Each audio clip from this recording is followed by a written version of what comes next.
Tales of Estolia by Sashina Kerfman. Volume 1. The Promise of Zacharias. Part 7. Catalyst of Change. Chapter 3. Power Games. When I first met Michael Othello, I saw him as a man who would have been a credit to Estolia.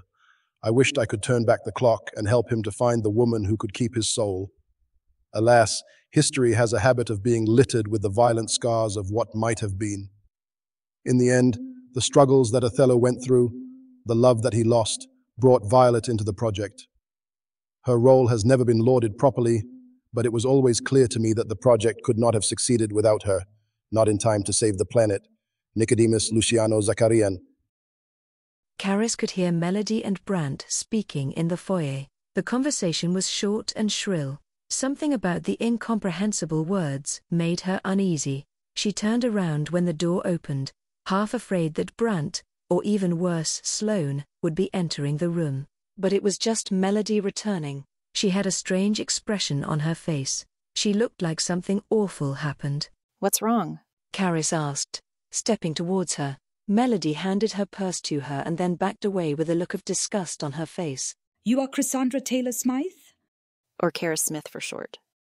"Sloane Danvers is looking for you." "I'm sure he has quite the reward for information about my whereabouts." Caris admitted. If this woman knew who she was, it was probably because Brant Kinsey snooped in her purse. It would not take much time for him to tell Sloane, and for Sloane to get there, or to send a minion. Fleeing, at this point, was futile. Bleakly, she turned her attention to Melody to ask, "Why such animosity towards me?" was it just the connection to Sloane, or was it something else? "Danvers is a monster, Melody asserted. and anyone who would marry him for his money." She shook her head, shuddering delicately. Furious, Caris held up her hand. Her voice was rock-hard, staccato and emotionless as she said, "My father stipulated I marry a man with the wealth to match my inheritance, dollar for dollar. He wanted me to marry Sloane. But he couldn't stipulate my groom in the will. He couldn't force me to marry Sloane any more than he could force anything else. But if I marry a man with less wealth, the inheritance will go to the Parity Collective." The political machinations of Parity were legion, and she had no desire to enrich them significantly. She met Melody's eyes steadily when she added, "In 8 months, if I'm still unmarried when I turn 24, the conditions of the will change. And if I'm pregnant and unmarried before I turn 24, then the estate goes to the child." And Sloane would still have control of the money. He would do everything he could to ensure it was his own child. "It would seem that you're looking for a man to outbid Sloane Danvers," said a deep, masculine voice. "Reardon!" Melody exclaimed, before throwing herself into his arms. He kissed her passionately while twirling her around the room. "I thought I would surprise you." "Darling, I am so glad you are home early." She added. "I am, as you noted, in a peculiar position." She gestured to Caris and said, "This is Cassandra Taylor-Smythe. Caris, this is my husband Reardon." Reardon turned his attention to her and the expression on his face was clear. He was not sure whether she was worth his notice. "Do I understand the situation correctly? You're in a position to deny Sloane Danvers the opportunity to double his current net worth and deny Parity a similar influx of capital."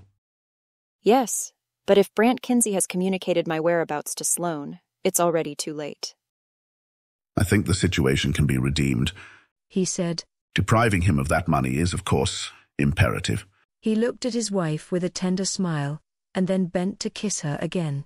"I'm sorry to so immediately indulge in business." "Just having you home matters more than anything," she said. He pulled a phone out of his coat pocket and dialed a number. "Seb, I'm calling to find out what you would be willing to do to keep Sloane Danvers from doubling his net worth." His eyes met Caris's eyes. "You'd have to marry his fiancée." After a moment, he added, "Today." He hung up and kissed Melody one more time before saying, "I must draw up a legal agreement. I'll be back." Once he left, Caris went with Melody back to the spacious kitchen. She could tell that the other woman was still unsure whether she was worth knowing. Melody began cooking something, leaving Caris alone with her thoughts. She was not sure who Reardon called.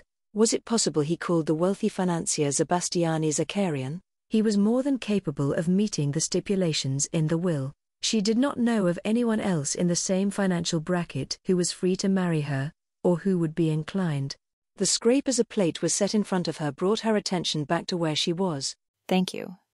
Melody inclined her head, sitting across from her. Will I curse this day? Caris considered the question carefully before answering honestly. If Sloane Danvers and the Parody Collective are as evil to you as they are to me, and your husband's effort to get me married falls through, then I believe you will indeed curse this day. She looked away and whispered, I curse the day my father was made to believe Sloane Danvers had my best interests at heart. At this point, Reardon came into the kitchen.